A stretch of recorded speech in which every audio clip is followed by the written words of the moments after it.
dans la prière. Que la main de l'Éternel puisse vous bénir là où vous êtes, que l'Éternel Dieu puisse vous localiser. Nous implorons et vous demandons à ce que tous ensemble nous puissions être connectés pendant ces 5 minutes de prière. Alors, le texte que j'ai pris aujourd'hui, nous puissions prier, le texte que nous allons utiliser mettons notre base à partir de l'histoire d'Abraham. Nous voyons l'histoire d'Abraham, Genèse 12, Genèse 11, tout ça, ça nous amène jusqu'à Genèse 24, Genèse 23. C'est plus sur ces Genèse 23 que je vais m'attarder un peu plus pour révéler une chose. À partir de Genèse 12, nous voyons l'Éternel Dieu qui parle à Abraham et qui demande à Abraham de quitter là où il était, sa terre, afin de pouvoir aller à un lieu que l'Éternel Dieu nomme comme étant une terre promise, une terre en soi de bénédiction, là où Abraham devait aller pour se multiplier. Pendant que l'Éternel Dieu demande à Abraham de quitter, d'aller, et il donne la promesse qu'il va bénir sa descendance, Abraham n'avait rien. Bien-aimé, j'aimerais bien que vous puissiez comprendre une chose. L'Éternel Dieu parle à Abraham. Abraham n'a rien. L'Éternel Dieu dit que je vais multiplier. Abraham n'a rien. L'Éternel Dieu dit que je vais bénir. Il parle de la bénédiction à Abraham. Mais Abraham était déjà béni. Cela veut dire quoi? Cela veut dire que la bénédiction dont l'Éternel Dieu était en train de parler par rapport à Abraham, c'était une bénédiction qui était déjà dans Abraham en lui-même. Parce que quand Dieu parlait à Abraham, il accordait à Abraham une promesse d'une descendance. La descendance était déjà en lui. Abraham était porteur déjà de la sémence. Parce que quand on lit la parole de Dieu clairement, on entre en profondeur, on va voir que Abraham n'avait pas un problème de sémence en soi. Le problème se posait au niveau de sa femme. C'est sa femme qui était stérile et qui était incapable de pouvoir concevoir. Abraham était porteur d'une sémence. Abraham était capable. Abraham avait déjà cette bénédiction en lui. Abraham avait déjà la promesse qui était en lui. Sauf qu'il restait une chose, la concrétisation. Faire sortir cette promesse-là, faire concrétiser cette promesse-là, faire vivre cette bénédiction-là. Alors, qu'est-ce qu'on nous dit dans Genèse 22? Qu'est-ce qui m'intéresse ici? Genèse 22, à partir du 8e verset, on nous dit ceci. Abraham répondit, mon fils, Dieu se pourvoira lui-même de l'agneau pour l'holocauste. Et ils marchèrent tous deux ensemble. Lorsqu'ils furent, ça c'est 9, lorsqu'ils furent arrivés au lieu que Dieu lui avait dit, Abraham y éleva un autel et rangea le bois. Il lia son fils Isaac et le mit sous l'autel par-dessus le bois. Puis Abraham étendit la main et prit le couteau pour égorger son fils. Vous voyez un peu ça? Donc, qu'est-ce que je veux vous faire comprendre par là aujourd'hui? Je vais vous faire comprendre une chose en soi. Chacun de nous doit savoir que l'Éternel Dieu, lorsqu'il t'appelle par exemple à un ministère, c'est que dès le commencement, l'Éternel Dieu a déjà placé une capacité en toi. Lorsque l'Éternel Dieu t'appelle à un service ou pour faire quelque chose, l'Éternel Dieu a déjà placé une capacité en toi. Lorsque l'Éternel Dieu te demande quelque chose, c'est que l'Éternel Dieu, il a déjà placé une capacité en toi. La capacité de pouvoir résoudre la chose, la capacité de pouvoir faire le ministère, la capacité de pouvoir atteindre des niveaux élevé en soi dans ce que tu as déjà ou ce dont pour lesquels l'Éternel Dieu t'a appelé. Ici nous voyons, Dieu appelle Abraham. Il dit que je vais multiplier. L'Éternel a déjà placé un fils en lui potentiellement qui était déjà dans Abraham. Mais à un moment donné, qu'est-ce que l'Éternel Dieu dit? L'Éternel Dieu vient demander à Abraham de pouvoir sacrifier ce qui était en lui, c'est-à-dire le fils, qui a pris forme, qui a pris vie en soi. Et l'Éternel Dieu vient, il demande à ce qu'Abraham puisse se sacrifier. Qu'on puisse très bien comprendre. L'Éternel Dieu place une potentialité en toi. Il te dit que tu es béni. Tu as une promesse. La promesse est par rapport à ce que l'Éternel Dieu a déjà placé en toi. Et lorsque la chose sort du dehors, la chose devient palpable, la chose devient visible. L'Éternel Dieu vient pour la deuxième fois et te demander à sacrifier cette chose-là. Ce qui se passe dans ce processus-là, c'est quoi?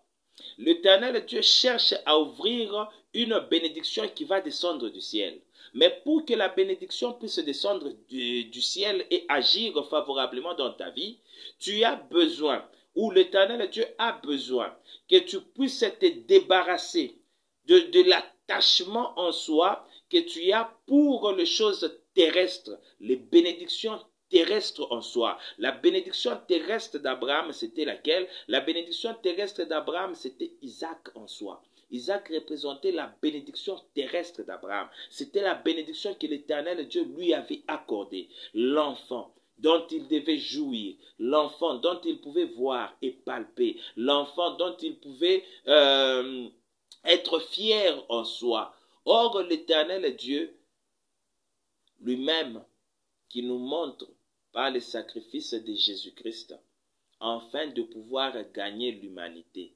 Il a dû se séparer de quelque chose qui est céleste, c'est-à-dire se détacher de l'amour qu'il avait, l'attachement qu'il avait pour Christ. Il a donné Christ en sacrifice afin de pouvoir gagner l'univers en entièreté. L'Éternel Dieu attend aussi quelque chose de toi, que tu puisses te détacher en soi de ce qui est cher pour toi, de ce qui compte énormément dans ta vie, de ce que tu considères comme étant la bénédiction. Ça peut être le temps que tu as. La plupart des gens se disent aujourd'hui, je n'ai pas le temps pour ces choses-là. Je n'ai pas le temps pour faire ceci. Je n'ai plus le temps de pouvoir agir dans tel ou tel autre département. Je n'ai plus le temps à consacrer à ça. Je suis trop busy. L'Éternel Dieu attend de toi une chose. Au travers de ces messages d'aujourd'hui, je suis en train de t'interpeller et de te demander encore de pouvoir te réveiller, de pouvoir prendre conscience, de pouvoir te détacher de certaines choses afin de pouvoir donner place à l'Éternel Dieu. Que l'Éternel Dieu et sa grâce puissent descendre et agir dans ta vie. Tu peux avoir de multiples problèmes par-ci, par-là, mais à cause du manque de temps, à cause du fait que tu ne veux pas accorder suffisamment de temps à l'Éternel Dieu, parce que tu es surpassé par ceci, tu dois résoudre tel ou tel autre problème, tu manques la paix intérieure qui est quelque chose dont seul l'Éternel Dieu peut accorder. Merci. Alors nous allons prier sur ça. Nous allons demander à ce que l'Éternel Dieu puisse nous permettre, tous ensemble, malgré le temps, malgré les difficultés, malgré le projet multiple, malgré notre état de busy, si je peux dire ça, que l'Éternel Dieu puisse permettre à ce que nous puissions trouver le temps favorable, le temps idéal, un temps où le ciel va agir dans notre vie, un temps où nous devrions accorder le nécessaire afin que le ciel puisse prendre de ce temps-là et de pouvoir agir et nous communiquer une vision idéale dans notre vie. Prions au nom de Jésus-Christ.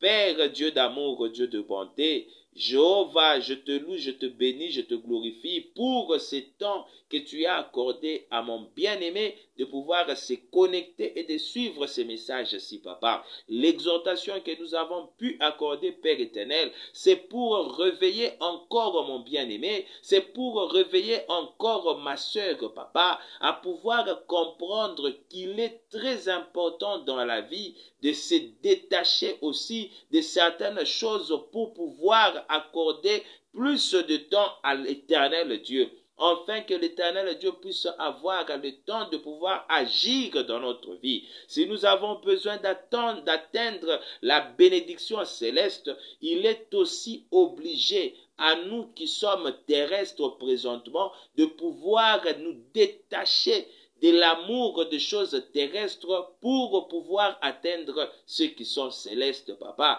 Nous avons vu, Seigneur, notre Père qui a appelé le Père de la foi, papa Abraham, qui avait décidé de se détacher, Père, de l'amour qu'il portait, Seigneur, pour son fils Isaac, papa. Oui, tout-puissant Dieu, afin d'obéir à la parole de Dieu, papa. Ainsi, Jéhovah, en ces jours-ci, papa, nous savons que plusieurs de tes enfants, Père, sont plusieurs occupés, Père éternel, et busy, Père éternel, par rapport aux occupations multiples, Père.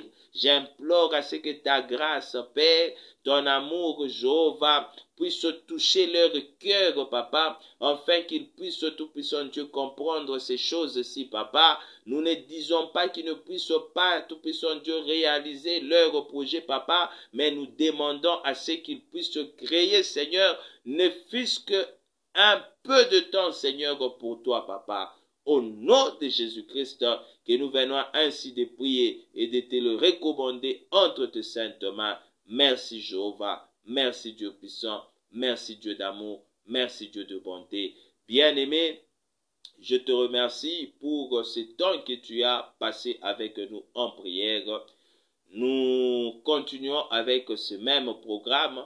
Nous prenons juste quelques minutes en prière. Nous faisons une petite exhortation et quelques minutes en prière. Et ça sera ainsi chaque jeudi. Que la main de l'Éternel Dieu puisse vous accompagner. Que l'Éternel Dieu puisse vous soutenir et qu'il puisse vous bénir là où vous êtes. Merci et à la fois prochaine.